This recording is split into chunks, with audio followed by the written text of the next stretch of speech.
Here we go. Happy Monday, Bears fans, and welcome into Chicago Bears Now. My name is Harrison Graham. We got a lot to get into as the Bears gear up for their final preseason game on Thursday night against the Kansas City Chiefs. But we got to start with the man, the myth. Some call him the legend. His name, of course, is Michael freaking Horowitz with the $50 super chat. Shout out to Michael Horowitz. And Michael, your tickets giveaway was a big hit. Thank you so much once again. Isaiah Harris, who's won a couple things recently. He's kind of been on fire. We got the tickets transferred to him, so he and someone of his choice will be there week 1 against the Tennessee Titans. So shout out to Michael Horowitz for rocking and rolling with us as always, getting our super chats kicked off today with a 50. There's none quite like Michael Horowitz these days, Cullen. No, he is the guy that no matter when it is, he's there. He's there to represent. He's there to have a good time, and we appreciate him, man, because that was awesome giving tickets like that away. It really was a cool thing. Really nice gesture, so we appreciate that very, very much. Shout out your city. Let us know where you guys are tuning in from here on a Monday. We got Don Burr, our Detroit Lions resident, in the chat, hanging out as always. Baylor Wiggins asking if anyone's a fantasy football guru. You know, I've liked fantasy my whole life, but in recent years, Colin, I've really kind of lost interest. Now, I still have like my one league I've done forever, but I know some Bears fans were messaging me because last year we did a Bears Now league. I just don't know if I got it in me this year. I might be done. I might do my one league and that's it. He's also said the same thing about college football 25 and Madden. He'll come around, guys. He'll come around. He'll come around. College football 25. I was always going to get it. It was just a matter of what system. That's true. Madden, we'll see if I come around. Fantasy, I don't know, man. I'm doing my one league. Beyond that, your boy might be retired. We got. It's hard to, man. You watch one game a week, guaranteed every week. So I get it. It's tough. No Objects is Halifax, Canada. We got Justin in Morgantown, North Carolina. Let's see. Irvine, California from Wasim. John Jenkins in Virginia. We got Philip in Mount Prospect. Dark Cobra in San Antonio. Christian in Indiana. Rev Frank Gibbs in Hazelhurst, Mississippi. Jason in Scotia, New York. We got Madison, Wisconsin from Tim Hinkie. Baylor Wiggins in Las Vegas. Where else are the people watching from? People like Madden more this year, Wasim. I know Jack Sperry, one of our colleagues here, loves it. Colin, I know you still like CFB 25 more. More, but Madden is definitely, I think. It's improved. It's improved. Is that fair to say? Yeah. The field goals take more than 3 seconds, Harrison. Oh, no. They do. Oh, you mean like off the time and everything. Okay. I thought you meant like. No, not in the negative way. How's the new kickoff rule in the game? Do you like it? It's interesting. So, is it a little clunky? We played a game last night. Me and him both took our opposing opening kickoffs back for touchdowns. Really? That's kind of electric, honestly. Yeah. So we had to correct that. Who won between y'all? I don't want to talk about it. He got lucky. Who did you play as? I was Seahawks. Seahawks. He was the Steelers. Seahawks. Yeah. Did he play with Russ or with Fields? Oh yeah, and he was rubbing it in my face too. So. That's tough. All right, what do you guys think? Should Caleb Williams play on Thursday in the preseason finale? This is the live poll question as well. P for play, S for sit. The reason we're talking about this, we mentioned it on the video earlier this morning, is the Bears added a Wednesday practice to the schedule, which leads some to believe that they could be resting starters in the finale. So we'll see how that goes, if that's actually the plan or not. I think, Colin, what I would do, my personal preference would be kind of do what you did in the Bears' second, but Caleb's first preseason game. Play him like 2 drives. Play him a quarter. I don't think I'd play him a full half. I get like being a little cautious here, but I don't know if I love the idea of going 22 days between him playing. Like, it's just a long. It's already going to be a while. I mean, after Thursday, it's 16 off days. I mean, they'll practice obviously, And then week 1, I don't know, 10 to 15 snaps. Like, even if you go 3 and out a couple of times just to get a few snaps out there, I think I would play him, but I'm not sure if they will. Yeah, I mean, we talked about it during the watch party this past weekend, which, by the way, we're having another one for Thursday night's game. Make sure y'all tune in. Go check it out. Yeah, no, I agree. I think for guys like Keenan Allen, veterans on the team that don't necessarily need to prove as much or really don't even need to be out there, if we're being honest. Like, they could sit, but Caleb, Rome, these younger guys and everything, Austin Booker, like, these guys are still fighting for roster spots. I like to see them out there. So, yeah, even if it's for one drive, it's better, like you said, 22 days. That's a long time between potentially not playing a football game. So, yeah, I agree with you there. John Jenkins says play. Cobra says play. Baylor and Daniel say sit. Polish says sit. Darius says sit. So we'll see what they do. Matt Eberflus is going to talk to the media tomorrow, so should more then. We'll get to the super chat in a moment, but first, do want to shout out our sponsors here on today's show, including Prize Picks Daily Fantasy Sports. The best app to play it on is Prize Picks. Football season is back. You got season-long stat projections available, week 1 stat projections available. All you do is select 2 to 6 players, as long as they're not all on the same team, and choose more or less on different stat projections like passing yards, receiving yards, rushing yards. You can do combo stats like receiving plus rushing touchdowns. Tons of stuff available. If you hit, you make money. It's easy. PrizePicks.com/CLNS. Code CLNS to get a deposit match up to $100 when you sign up. We are also sponsored by Game Time here on Chicago Bears. Now, you got a lot of sporting events if you are in the greater Chicago area, like the Cubs, the White Sox. You got Bears Week 1 action and a whole lot more. Go check out Game Time concerts, comedy shows. If you need to get tickets, Game Time is the app for you. $20 off with code CHATSPORTS for your first purchase only. Terms do apply there. Download the Game Time app today. Use code CHATSPORTS for $20 off that first purchase, and you are not going to regret it. All right. You guys think the Bears are making the playoffs? We're getting closer to my official predictions here. Between the final preseason game and week 1, I will do my official Bears predictions for the season, and should be fun. Y for yes, and for no. Philip, DJ, Dion, Tim all saying yes. Trump saying yes. Wasim, Malcolm. Rob says, what's wrong with Brisker? Well, he practiced today. Hopefully he didn't get hurt again today. Let me see. Check in. He was back at practice today, so he should be good. Dark Cobra, Matt, all saying yes. A lot of yeses, a lot of confidence in Caleb Williams. I hope you're right, guys. I hope you're right. Definitely reason for optimism. Reason for optimism. To my knowledge, Saul, Jalen Johnson is healthy. I've seen nothing to suggest he's not. So I think he'll be just fine. Adam Downing with the $5 super says, I seriously wanted to keep Justin Fields, but it's already hard to deny that Williams is the truth. FGB. And yeah, Bears Twitter has kind of been a cesspool recently again. It's like, number one, we really don't have to debate anymore. Like, Fields is gone. He's not coming back. It's over. If you want to root for him. I'm pulling for him in Pittsburgh. I would start him over Russell Wilson. We'll see how that goes. But I just, like, there's a portion of Bears Twitter that, like, wants Fields to ball out in Pittsburgh and wants Caleb to struggle to, like, prove them right. And it's like, why? Like, to me, you're not a big enough fan if you want that to be the case.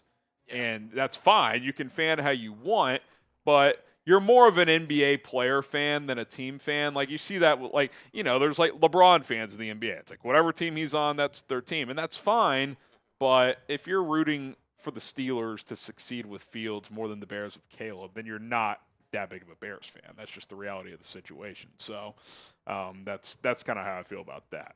All right, we're going to dive into the show here in just a moment. Hit that like button. We got 300 people watching, only 50 likes. I mean, we should get to 100 likes easily. So hit that thumbs up icon. Type me once you've liked the video. I'll get some shout-outs. And then we got a super chat as well from DePolish. He says, any chance Karan plays Thursday? I would be shocked. I mean, we talked about it earlier today. He was activated. He was out there today in limited regard. I just, like, as much as I would like to see it, I don't even know if it's smart. Like, the guy hasn't played in the game in 10 months, and you're going to put him out there after a couple of practices. I just And in reality, he probably won't even have gone through a full practice before Thursday's game. So if it happened a week ago, hell, Colin, if the Bears played Sunday, I think you could maybe do it because he would practice for 3-4 days, have a couple days to rest, and maybe you play him a drive or two Sunday. But with the game being Thursday, I mean, that's at 72 hours. I don't see it, man. Like, going from Yale to the NFL, he's just now been cleared for practice. He's going to play in a game on Thursday. That seems rich for any player who's been out that long, much less a rookie who has never practiced in the NFL before. I would be stunned. Yeah, I mean, it'd be one thing if, he was a guy fighting for his spot and, maybe he was, third, fourth year in the league or something. Maybe you could kind of sit there and be like, hey, I'm trying to get out there. I'm trying to prove what I can do. Listen, get this guy healthy. We'll work him in and everything. Develop him in practice. I mean, he may be a valuable piece down the way in the season. I mean, obviously, we all hope he doesn't get to that. But, no reason to rush him out there, in my opinion. You want to ramp him up, get him up to speed on everything, develop him, and if he has to play at some point this year, he has to play. But I think you're looking at 2025 and beyond with him for him to potentially be a starter, quite frankly. So, which isn't a bad thing either. No, not a bad thing at all. Not at all. I mean, if he becomes on his 4-year rookie contract, if he starts for 2 of those years, that's a successful pick, I would say. So. We'll see if that comes to fruition. Long way to go there, obviously. All right, we are just getting started here. Here's what we got coming up: training camp news, rumors, injury updates, lots of stuff to dive into. I want to dive into Tyson Bagent a little bit. I think I overreacted a little to the first couple of preseason games, a couple of drives that didn't go great, but you really saw in this last one that, this kid's a steal for getting him as a UDFA and his ability to just kind of spread the ball around. Kind of wanted to show him some props.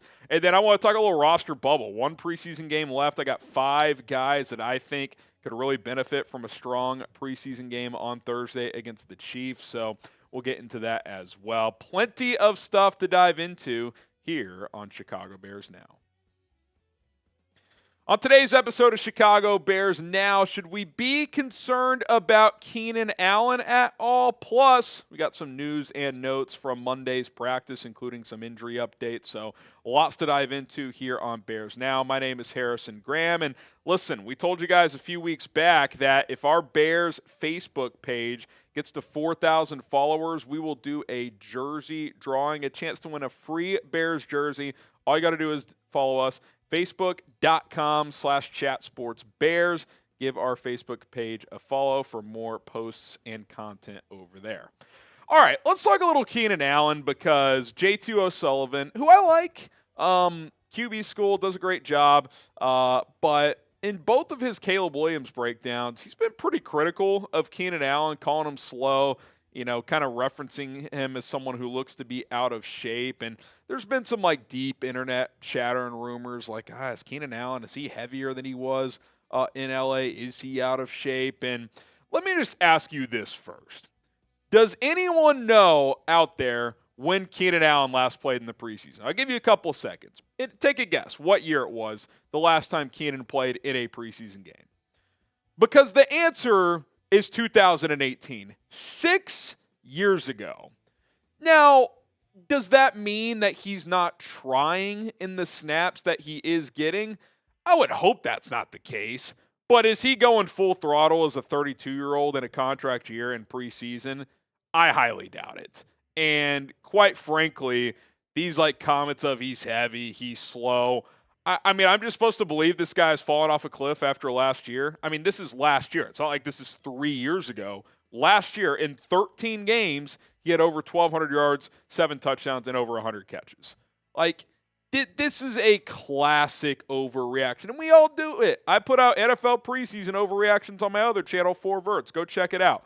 But this guy hasn't played in the preseason in 6 years. His game is not even predicated on speed. It's about being a route-running technician. Hit me up when the real games start. I'm not concerned about Keenan Allen at this point in time. Now, is it possible his production takes a hit? Of course it is. But that's probably more likely due to the fact that he's playing with DJ Moore, Rome Odunze, Cole Kmet, Swift. Like, he might just get less targets because of that. And yeah, he's a year older. Maybe he loses a half of a step. But again, he's not a guy who's ever been predicated on speed. I think he ran like a 4.6 at the combine way back when. So I'm not concerned about Keenan Allen. He's going to be just fine, and he had a strong practice today, which we'll get to later. But I think this is just a massive overreaction based on a couple of preseason snaps where he's probably not even going full throttle. Are you guys concerned at all about Keenan Allen? Type Y for yes and for no. Even if you're concerned a little, type Y for yes. I'm just not. Like, I'm just not going to sit here and freak out about Keenan Allen, just like I'm not going to jump off a bridge because DJ Moore didn't beat a backup Bengals corner on one slant pattern in a preseason game. It's one play, man. I'm just, in a preseason game, I'm just not going to freak out about it. These two guys are proven vets. They're winning players. If it's week 4 and Keenan Allen has averaged 30 yards a game, okay, we can talk. But I don't think we're anywhere near that point at this point in time. All right, coming up next, we got some Bears training camp news and injury updates, some practice notes from today, so lots of things to dive into there. But first, I do want to remind you guys that Prize Picks is back. Football is back, and it's time to get in your daily fantasy sports Duffy with Prize Picks. And listen, I like making money, and I like daily fantasy with Prize Picks. You know why? Because it's a new lineup every day. I don't have to do one fantasy football draft, and if my team flops or has some injuries, I'm screwed. No!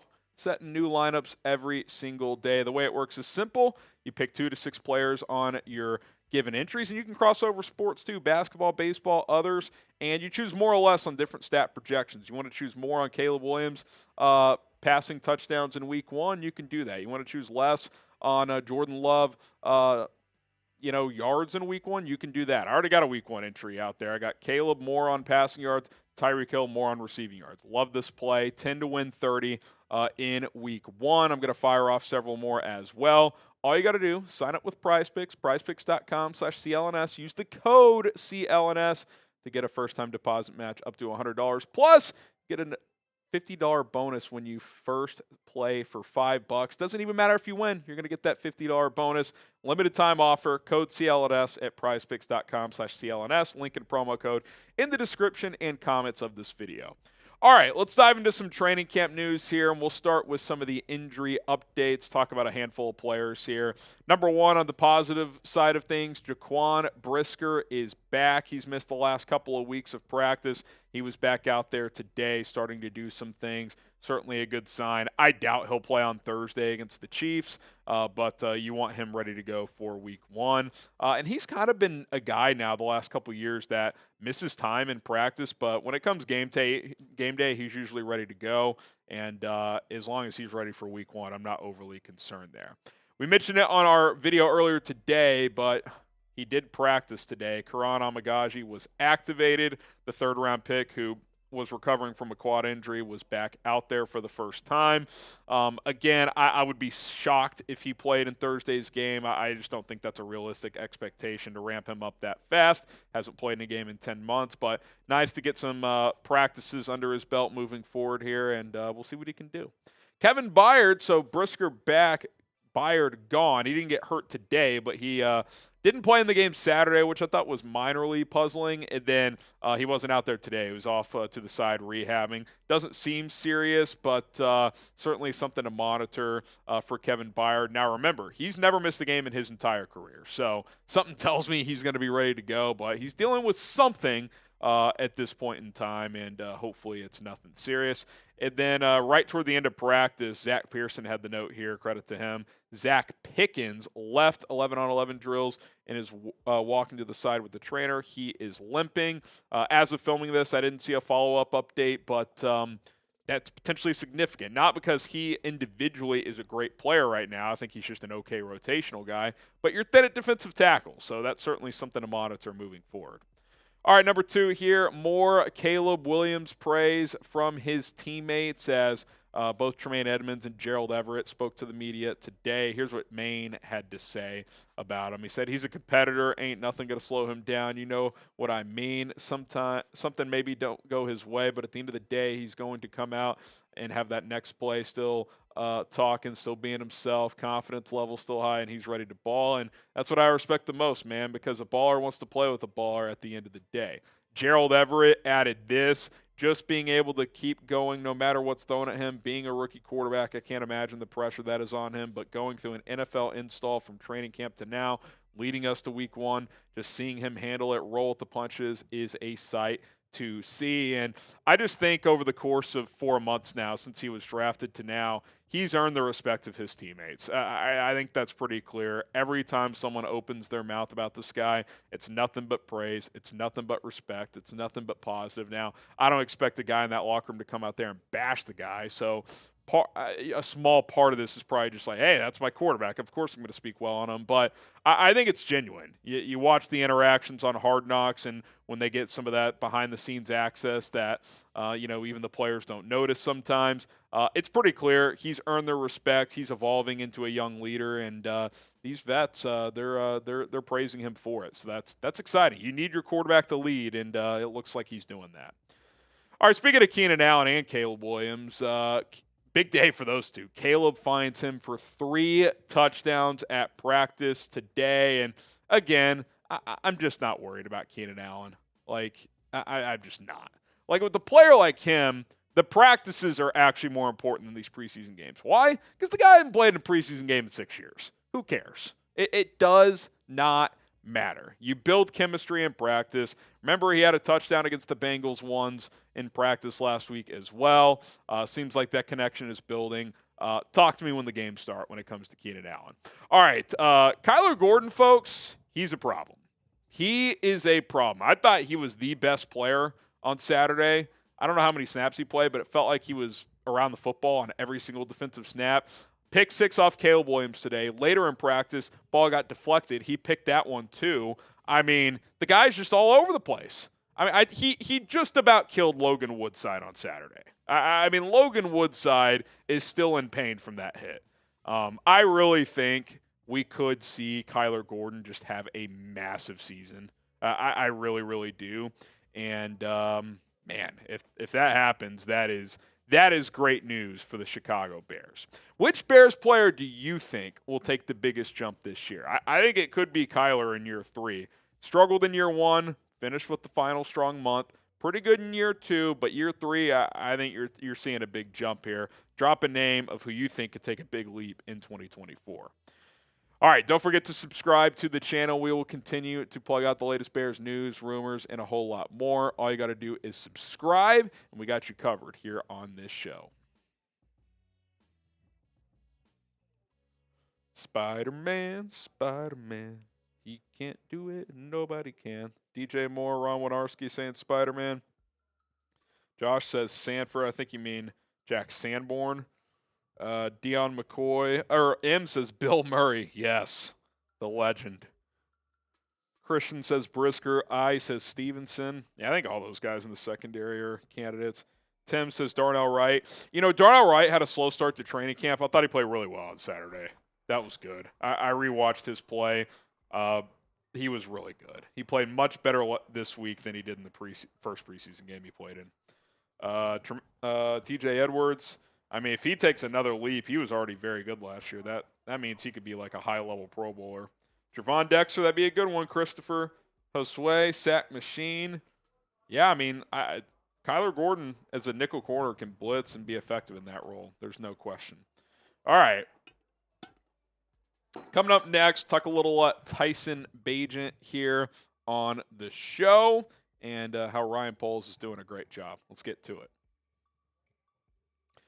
Ryan Poles and the Bears pulled off highway robbery with this move. We'll tell you what that move is and how it's come to fruition in the last year or so. My name is Harrison Graham. Welcome into Chicago Bears Now. And I got a challenge for you guys.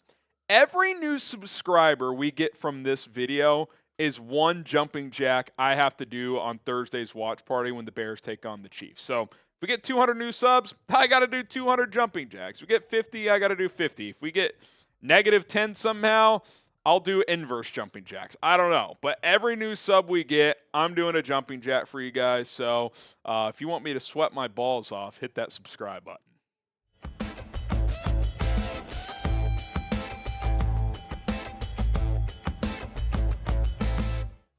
Tyson Bagent is proving that he is an absolute steal for the Chicago Bears. This is our topic here on Bears Now by Chat Sports, and you got to give Ryan Poles a lot of credit for finding this guy and bringing him in here, because ever since they brought him in as a 2023 undrafted free agent, he's just gotten better and better and better, and he's earned everything he's gotten. He beat out P.J. Walker and Nathan Peterman last year after starting the offseason program as the fourth quarterback, earned the backup role, and he's only improved since then. You know, it was one of those deals last training camp where it was like, yeah, this is a hell of a story as an undrafted free agent out of Shepherd College that he's the QB2. But, you know, some of the time point was like, well, P.J. Walker looks terrible. Nathan Peterman's not any good. So, you know, yeah, this kid looks pretty good, but also the other options aren't that great. I think it's clearly more than that at this point, and I think we saw that kind of play out last year, and we've seen that furthermore play out this year. I mean, he's a GM's dream. He really is. When you can find a player that has value but doesn't cost you anything, especially at this position, by the way, like if you can find a backup in his case as an undrafted free agent, that is excellent at the quarterback position because he costs less than $1 million a year. Essentially, he doesn't impact your cap at all. He's in year 2 of a 3-year undrafted free agent contract. And by the way, in 2026, when he's expected to be a free agent, he's restricted. Like, these UDFA deals really benefit the team. So, like, the team has full control. If some team throws a contract at him, they can match it if they want to. So they've got him for sure through next season, and he's only getting better and better. So I think he brings this team a lot of value, and we'll kind of go through that here as well. What he's proven up to this point. Well, he got thrown into action last year, and he held his own. He went 2-2 as a starter in 2023. And it's kind of an unwritten rule in the NFL, college level as well, more so the NFL. If your backup quarterback can go 500, 4 starts, win 2 games, 8 starts, win 4 games. Obviously, if it's season ending, most teams are screwed if they lose their starter. They're not going to have a chance to win a Super Bowl. There's a rare Nick Foles situation with the Eagles. But I think most GMs and coaches would tell you, hey, if our starter misses a month, can our backup go 2-2? We will absolutely take it. That's what he did last year. He did that as an undrafted rookie out of a Division II college. Like, that's his first year of NFL coaching he's receiving. Like, he's only going to continue to get better. So the Bears kind of found house money with him for that reason, and that was before he even really starts to take strides as an NFL quarterback. Number 2, he's proven he's an accurate passer. Saw that last season. We're seeing it this preseason. He throws the ball with good timing and good accuracy. There's no doubt about it. I mean, last year, in extended time, over a month of play, he completed almost 66% of his throws. That's pretty damn good, especially for an offense that wasn't that good last year. Let's be honest. So I think he's shown really from the beginning that he throws the ball with accuracy, timing, and pretty good anticipation as well. Number 3, and we've kind of mentioned this, he's improving. You know, I think I overreacted after the first 2 preseason games where I was like, this hasn't looked great with Bagent. Well, the one drive he played against the Texans, they drove all the way down to the 30-something, and then after a false start on 4th and short, they had to punt. That was the only drive he played. Second one, he didn't play awesome, but it wasn't like it was bad. But then on Saturday, he was fantastic. And when you add up all the preseason stats, it's like, it's pretty damn good, man. 14-19, 150 yards, 2 touchdowns, both beauties to Dante Pettis. Pettis saying that second one, the front pylon, was a dime ball.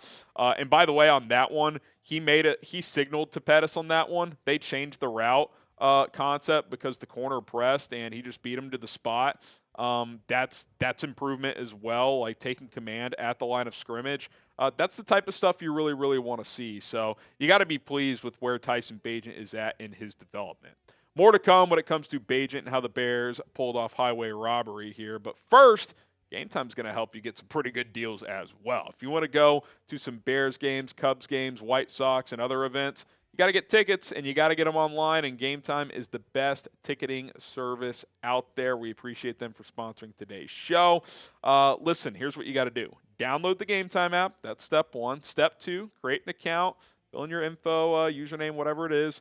And then use code ChatSports to get $20 off your first purchase only. Terms do apply there, but Game Time specializes in last-minute tickets for the lowest price guaranteed. What does that mean? Well, the closer you get to the start of events, those prices are typically going to start to come down, and Game Time's going to get you the best price available. If you see a lower price in the same section and row of a ticket you see on Game Time, if it's lower elsewhere, screenshot it, show Game Time. They will lower the price on their app for you because they want to give you, the customer, the best deal available. You get views from the seats within the app. Plus, you can pay with your Venmo balance. I can't tell you how often I've used Game Time and how often I've used it at the last minute and have still gotten my tickets and into the venue in plenty of time. Check out Game Time today. Again, code ChatSports once you download the app and create an account to get $20 off your first purchase only. Those terms do apply. Trust me, they're not going to let you down. Link in the comments and description to redirect you to the App Store to create your Game Time account today. All right, good enough athlete too. Something he has proven. Ran a 4.79 40 coming out of Shepherd at the NFL Combine. And when you watch him play, like, obviously he's not Caleb Williams or Justin Fields from a movement standpoint. But he's not, a stiff either. Like, he can move, and he can scramble on occasion when needed to. He can buy himself time in the pocket. He's not going to do these circus plays very often like Caleb can. But in today's NFL, if you don't have a rocket arm, which I would say he has a middle-of-the-road NFL arm, it's good enough, but it's not great. You got to be able to move a bit. You got to at least have one of those things, either a rocket arm or good mobility, and he can move around. So that's going to keep him around for a while. And then lastly, and we've seen this on Hard Knocks, we've seen this with how he talks in the media, just a good dude, great teammate, guys like him. That matters in the QB room especially. Like, why do you think guys like Nathan Peterman last as long as they do? It's not because they're good. Nathan Peterman can't play, but he's likable. He's great in the QB room. He's a good teammate. Bagent could obviously play better than him, but, like, he has those qualities as well. Like, his reaction to when Caleb told his teammates what his signing bonus was when he goes, went crazy, was awesome. And then after the game, after he balled out in the second half, he's asked by an on-field reporter about Caleb Williams. In the back of his head, he might be thinking, hey, like, I'd love to answer a question about myself. But instead, he says this. He said, I think the media tried to slice and dice him in a weird way before he got here. Ever since he's been here, he's been nothing but positive. He loves football. He's a great guy to be around. He's hilarious. No negative thoughts about my guy, Caleb Williams. The Bears are lucky to have this guy, man. He's cheap. He's a good dude. He can play. He's under contract through next year. I mean, think about what the going rate for a quality backup quarterback is right now. It's like $7 to $10 million. I'm not saying Bagent's the best backup in the league, but for his price tag, he's pretty damn good. And you've got that veteran presence with a guy like Brett Rippon, so you don't even need him to be like the 10-year guy that's in the locker room. So I just think the Bears deserve a ton of credit here, and they're lucky to have this guy because he brings a lot to the table. How would you grade Tyson Bagent as QB2? A, B, C, D, or F? Let me know in the comments. I'd give him a solid B. Again, I don't think he's a top backup, but he's cheap, he's young, he's ascending. There's a lot to like here. I'd give him a solid B grade. And just lastly, final thoughts. The Bears deserve credit here. Ryan Poles has shown that he can identify talent not only at the top of these drafts, not only in free agency and trade markets, not that he's hit on everything, but he can find value. And it's not just with Bagent. He's had 5 UDFA rookies make the 53-man roster in 2 years. 3 his first year. Now, granted, the roster wasn't very good then, so it was easier to make the team. Jack Sanborn, a player that plays a lot. Jalen Jones and Josh Blackwell, both still here as well. They're special teamers and decent backup corners. Tyson Bagent, backup quarterback.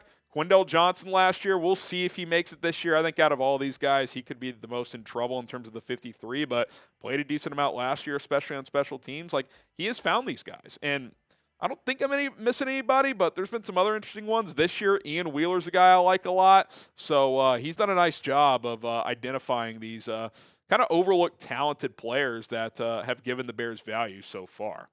All right, there you have it. The Bears pulling off highway robbery with the acquisition of Tyson Bagent last year. Very excited to see what his future is here in Chicago. If you want more coverage, hit that subscribe button. Trying to get to 97,000 subs by the by the start of Thursday before kickoff. And remember, 1 sub equals 1 jumping jack on Thursday's watch party. All right, A, B, C, D, or F. How would you grade Tyson Bagent? A lot of B's coming in there, and I think that's fair. Like, I'm not going to act like he's, I don't know, who are the top tier backups these days? I mean, he's starting right now, but Sam Darnold probably whenever he's back. Yeah, like a Darnold or even like an Andy Dalton, former Bear. Yeah. You know, but he's pretty solid, and he's cheap as hell, man. He doesn't cost, he's not Tyrod Taylor. Tyrod Taylor makes $9 million a year. Bagent makes $1 million. He's pretty good, man. Like, a lot of teams spend starter money in terms of like a different position starter money for a backup quarterback, and the Bears right now don't have to. Now, if he keeps ascending, they'll probably have to make a decision in 2026, because I could see some team that needs a bridge starter or something like, hey, we'll throw you $8-10 million a year, come compete to be our starter. We'll see if the Bears match that, but that's a problem for them. Like, and for it's now, not a guarantee either. I mean, we just saw the Eagles, right? They traded for Kenny Pickett. He may be QB3 for them. So, I mean, the fact that the Bears have Bagent, as cheap as it is, like, it's a steal for sure. And it's just kind of crazy. Sometimes it just things play out, and it just is what it is. Like, I don't think Bagent's a top 32 guy, but I do think he'd start for a few teams. I think you can make a decent argument that he'd be the Giants' best quarterback. I think you can make a decent argument he'd be the Raiders' best quarterback. Especially, he knows Getsy's system. Yeah. Like, I think Minshew's accomplished more, obviously, but he's had a rough training camp. I don't know, man. You got to be pretty pleased with what this guy brings to the table. So, all right, we got one more segment to go, and then we got to get out of here. Hang on a second here. Oh, that's funny. And then, we're going to call it a day. So thanks to everybody for tuning in so far. Let's talk a little Bears roster bubble here on Chicago Bears Now. It is crowded on the Chicago Bears roster bubble, and on today's show, I got 5 players that I think need to finish strong in training camp and in this final preseason game to show that they're worthy of staying on the Bears 53-man roster. So let's get things started here. Number 5, Ja'Tyre Carter, who is a player I like. Another nice Ryan Poles find, I believe, in the 7th round 2 years ago. He's graded out pretty solidly here in the preseason, but the Bears spent some money to beef up that interior this offseason, and Ja'Tyre Carter, I think, finds himself firmly on the bubble at this point in time. I mean, you think about your interior guys, locks to make the roster. Ryan Bates and Coleman Shelton are both going to make it, regardless of who starts at center. I think it'll be Shelton at this point, but initially it was going to be Bates. Tevin Jenkins is obviously a lock. I think Nate Davis is a lock, given his contract. So that's 4 already. Are you going to keep a 5th guard? Now, Carter can play a little tackle, too. He's played a few snaps at left tackle in the preseason. Oh, and by the way, Matt Pryor can play both guard and tackle. So the point is, especially with a guy like Larry Borum still hanging around and Karan Amagaji just being activated from the NFI list, you're getting pretty crowded on that offensive line. Like, a decent player is probably not going to be here. Now, maybe Borum gets flipped at the last second for a late-round pick or something like that. But Ja'Tyre Carter, even though he's solid, what did Ryan Poles say at his press conference at the start of training camp? It's going to be hard to make this team. Carter could be an example of like, hey, man, you're solid. You belong on an NFL roster. It just may not be this one. Someone else may have to claim you. All right, hit that like button. If you want a final Bears 53-man roster projection before the final 53 gets announced, well, we need 1,000 likes on today's show. If we hit 1,000 likes, we will drop a final roster projection before roster cutdown day on August 27th. So show us you want one. Hit that like button. All right, number 4, Ian Wheeler, the running back.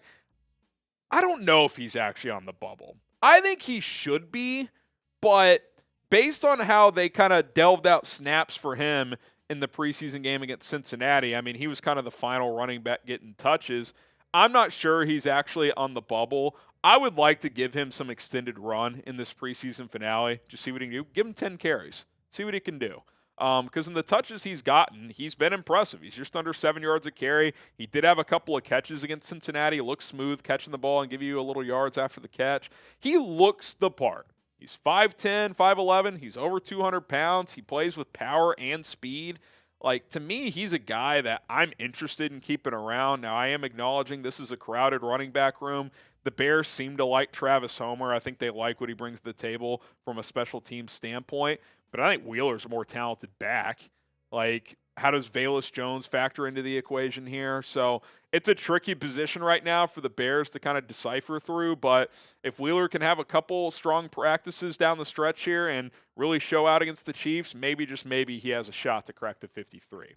Make the case in the comments. Pick a player that you want to keep and explain why you want to keep them. I want to see you guys debating, explaining down in the comment section down below, because that's what the Bears are going to be doing. Position coaches are going to be making their cases. Flus and Poles and Cunningham and all these guys are going to be in a room deciding who's on the 53. So you guys make the case for a player or two down in the comments right now. Number 3, Byron Coart. Hard to tell where he is in the Bears pecking order at this point. Maybe he's super safe. Maybe he's not even on the bubble. I'm not sure. But I think defensive tackle is a position to monitor. We'll talk about him here in just a second. But first, we do have to talk about Prize Picks. Today's sponsor, football is back, and so is Prize Picks. Daily fantasy made easy with Prize Picks. Why is it easy, Harrison? Well, it takes less than 90 seconds to create an account. Go download the app at prizepicks.com/CLNS. Our code CLNS gets you a deposit match up to $100 when you sign up. You can also get an additional $50 bonus with your first play of just $5. Doesn't even matter if you win, you're going to get that $50. How do you play, Harrison? Well, you check out some of their picks they have, or plays they have available. You pick 2 to 6 players on any given entry, and if you hit, you cash out. It's pretty simple. I got a 2-player entry for week 1. Caleb Williams, more than 236.5 passing yards. Tyreek Hill, more than 90.5 receiving yards. And that's how it is. They give you more or less stat projections. You take more or less, and if you hit, you win. It's very, very simple. 2 to 6 player entries. Obviously, if you do 6 players, you can get more bang for your buck there. PrizePicks.com/CLNS. Use the code CLNS to get started today for that $100 deposit match. It's an awesome deal. It's Prize Picks. Go check them out today at prizepicks.com/CLNS. Okay, Byron Coart has graded out really well in the preseason. He flashed in that first game big time against the Houston Texans, had that 1 sack. That really stood out as well. He's a player that I think at this point in time, when you look at the defensive tackle breakdown, obviously Andrew Billings and Javon Dexter are safe. Zach Pickens is going to be in the mix. He limped off Monday's practice. Hopefully that's no big deal. But, I mean, Keith Randolph finally, he recovered a fumble this past week, but he hasn't popped much. Michael Dwumfor, I think he's been better than him. I think Coart's your 4th guy right now, and if they keep 4 defensive tackles, I would imagine he makes this team. And I think he's been the most productive. I think I've, kind of seen him pop the most. So if he has another strong outing against Kansas City, he's probably going to make this football team. Number 2, a fellow defensive lineman, Daniel Hardy. And, I really started thinking about him more the other night because I was like, man, it almost feels like a no-brainer. He should make this team, right? Like, he's flashing. He's getting after the quarterback. He's bringing down the quarterback. Look at the PFF grades. It's been pretty good. It's kind of interesting. His run defense is actually graded out higher, and I've noticed him more as a pass rusher with those 3.5 sacks. Almost forced a safety against Cincinnati this past week. But I do wonder, is he just this year's Terrell Lewis? Remember last year, Terrell Lewis, kind of the journeyman pass rusher that was on the Bears 90-man roster, had 3 or 4 sacks in the preseason. We're all like, he's like your best pass rusher in the preseason. He's a lock to make the team. Well, not only did he not make the team, he didn't get claimed either. I think he ended up on a practice squad last year with the Saints briefly, but he wasn't even on another team's 53-man roster. So I do think sometimes there are these guys that they flash, they look good, but these teams evaluate and they're like, well, yeah, he looks good when he's going up against third-string right tackles and stuff like that. I don't know the exact snap breakdown. Is he playing against starters at all? Is he getting some reps with the twos? I think he looks good. I think this is a position where you can use more depth at, but I do wonder if he's like a guy we keep talking about, but like he actually doesn't make the team because we saw it last year with Terrell Lewis. And then number one, this should be no surprise. It's Velus Jones Jr. It's go time. Like all eyes are on Velus. Now, maybe I'm misreading this situation. Maybe he is a complete lock no matter what. But he also didn't get into the game until later on Saturday against Cincinnati. He's done some good things in the preseason, running the football at his new position of running back. He's had a couple of nice runs. We know they value him as a kickoff returner. He is probably their best kickoff returner option. But can he prove enough? Has he shown enough offensively that if you put him out there, he can give you some value? I think on occasion he can give you kind of a gadget play offensively. Is that enough for a 53-man roster spot, or would you rather keep a guy like Ian Wheeler? Or would you rather keep a guy like Travis Homer, who can do different things on special teams? DeAndre Carter, who at least is reliable to catch a punt. He's missed some time, so that's hurt his status of making this team.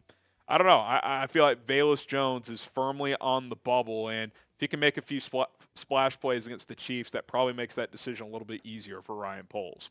Will Velus Jones make the 53-man roster? What do you guys think? Type Y for yes, type N for no. Certainly would like to leave a strong final impression. There you have it. 5 roster bubble candidates going into the Bears preseason finale against the Chiefs. We'll see how these guys and others perform on Thursday. My name is Harrison Graham. Subscribe and bear down. Ian over Velus from Justin. DJ says no. Wheeler is smart and fast. You can't teach that. I'm with you, Tim. I like Ian Wheeler. I feel like every time he gets in there, he does something well. Fascinated to see how much he plays Thursday. Christian says no.